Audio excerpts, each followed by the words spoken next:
Going on, everyone? So back for another video. So now that I got this thing all stripped, the old frame and everything, I'm gonna fix it. Looks like it was kind of damaged here. Maybe they hit a curb or something, and I'm gonna use a slide hammer, kind of pull that out. But I think first off, I'm gonna get to wire brushing this thing and cleaning it all up and getting it prepped for a little bit of paint action. So definitely gonna be quite a bit of work, but it's always satisfying once it's done. It should look sweet. So I'm gonna throw you on the old tripod and we're gonna get to wire brushing. All right, got it all set up. So I am gonna be an advocate for wearing gloves when using one of these angle grinders or the wire brush, because I did get tagged by one and it was a very unpleasant experience.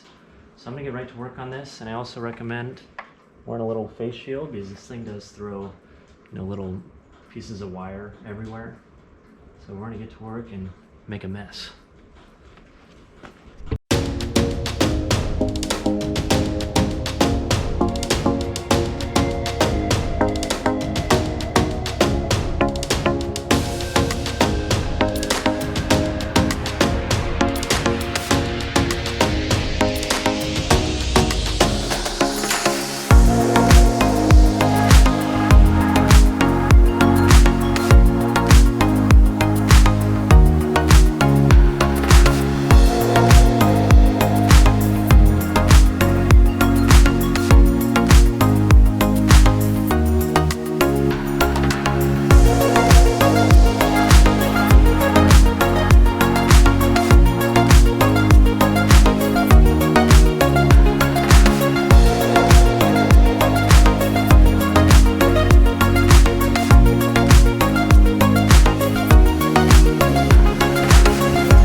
Not gonna lie, this is always kind of one of the worst things that you have to go through when building a car like this. Grinding and wire brushing and doing all that stuff is pretty brutal, especially when there's rust involved because it makes a bunch of dust. But I'm gonna keep filming it. I don't know if you guys are that interested in this. I usually speed them up pretty fast, but I might put a little card for a poll on here and see if you guys even like seeing this. So I'm probably gonna film the rest of it, and wish me luck. I might take a little break, come back tomorrow, but we're making headway. Made it back to the frickin' junkyard, getting the rest of this harness and ECU, which is down here, and then tackling, getting into the truck and taking what I need from there. I'm not really sure what I need and what I don't need, so I'm trying to get as much as I can, is basically my current methodology or mantra. I'm definitely going to need to take all this wiring off the transmission, because I'm probably going to try and hodgepodge it together for, the 4L80E that I'm going to be putting in the Nova. So we're back out here making headway. Definitely not as nice of day as it was last time, but oh well, got to get to it. All right, so this is all that I got from the junkyard. So I'm going to go with semi-stoked with the haul here. I don't really know what I got, but I'm hoping that I got enough to hodgepodge it together. I was looking online. Looks like you can buy kits, so it might have all been for nothing, but I think the main thing is that we got this ECU, so we'll be able to control it all even if we don't go with this wiring. You can always recycle it and make a few bucks. All right, I'm back out here. We got all sorts of PPE on in the form of coveralls. I'm gonna be throwing on a respirator this time. A little face shield to be a little more protected. And I'm also gonna be doing it outside where the air's a little more fresh. So I got this set up out here, looking good. So I'm gonna set up the little tripod and get back, pick up where I left off. So a little more grinding to do. Gotta flip this thing over and do the back side of it. And then we're off to the races of, starting to sand on it and getting it really prepped for paint.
All right, so after going through a bunch of wheels, I called this sandblasting place, and it really doesn't sound like it's too expensive to get this thing sandblasted.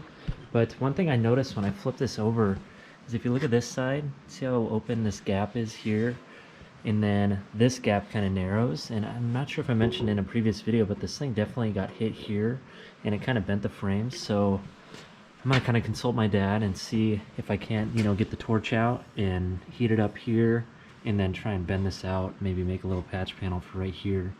But I think it's gonna be so much easier just to sandblast the rest of it, or the rest of this, to just completely eliminate the rust and, have a good place to start. I'm also thinking that, or I'm gonna look on the forums. I know people have stitch welded these because I am gonna be making, a good amount of power, and I want this thing to be nice and stiff.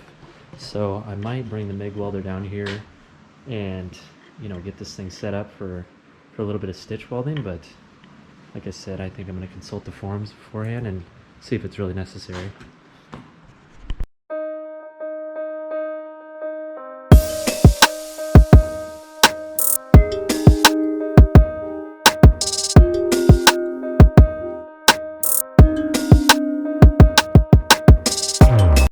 All right, so now that I got this up at our other shop, my dad was really smart and put these holes in the concrete floor when he built this. So I'm gonna pull all this stuffing out of here and, stick a piece of metal down in this hole in the floor, and then tie it to this frame on both sides, so kind of squared up.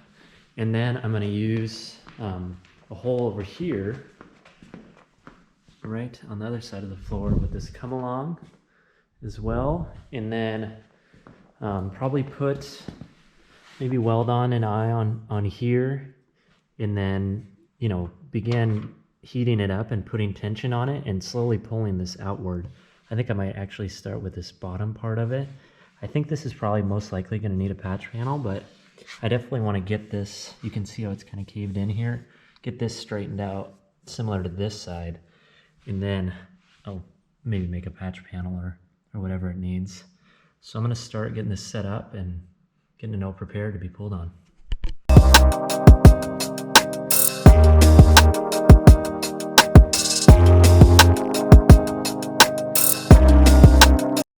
All right, so now I'm going to use our plasma cutter here to cut out a piece that's going to go down here, so I can kind of pull on that with the come along. I need like a little, piece of metal with a hole in it that I can weld onto the frame. So it's kind of dark out here, but I'm going to use this piece of angle and cut kind of a part out of it, and then I'll have a hole in there, and then I'll be able to put the come along into it and weld it on this side onto the frame, so I'll be able to, get a nice pull on the frame. So that's the current project. All right, so I got both these cut. You can see this one, it fits nicely into the old come along, and it's kind of like a, look, you should see the other guy type of situation, because look what happened to that freaking piece of metal. So maybe save it for something else, but probably kind of useless. But I'm gonna get to welding this piece on there, and I think I'm gonna start with kind of the area nearest the middle, and then, work my way this way to the right, and then we should be on our way to getting this thing straightened out.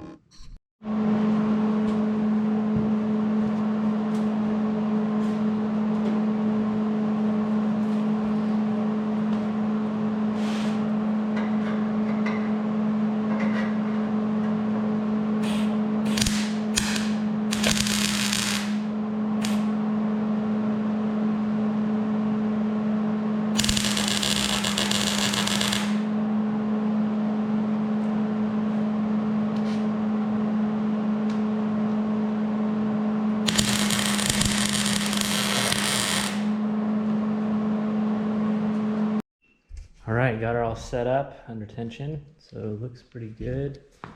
I'm hoping, I just put a couple of spot welds on here, so I'm gonna probably stand back when I'm pulling on this thing, but looks to be working as planned. So I'm gonna start putting some tension on this thing, and then getting the torch over here, a little heat on it, and relieve some of this, pressure. I feel like if you didn't use the torch, you'd have to really crank on it, and it would be super dangerous. So time to get the torch out.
some progress down here. So this part of it is pretty well pulled out, but as you can see, this area over here still needs quite a bit of work.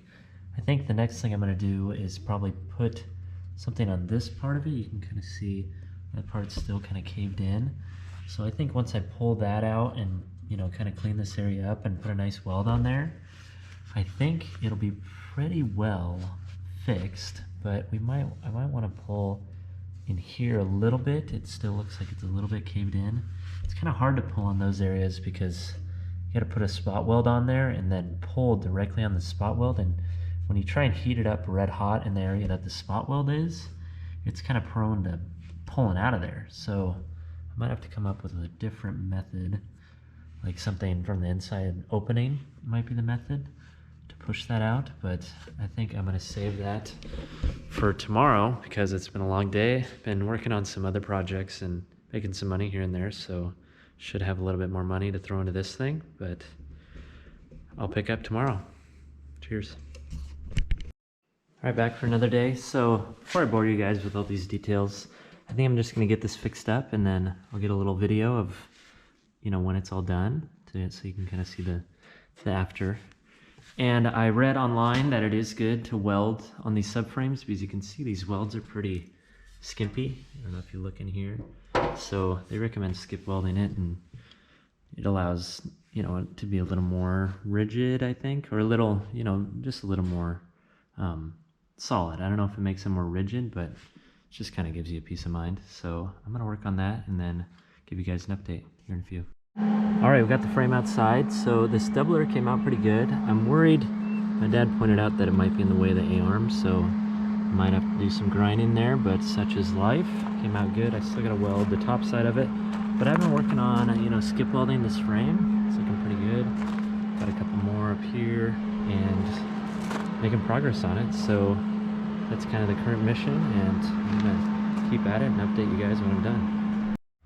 All right, I got this thing all welded up, so it looks pretty good. You can see the, you know, welds here and there. So one thing I'll say, when you're welding a frame like this, you don't want to weld, you know, continuously for too long and heat it up and warp it, because that is no good if you're working with a frame. You want it nice and straight. So I think I'm going to call this good. I don't think it really necessarily needs to be sandblasted, so just kind of bounce that idea around in my head, asked my dad about it, and he sounds like he agrees. It's not really necessary.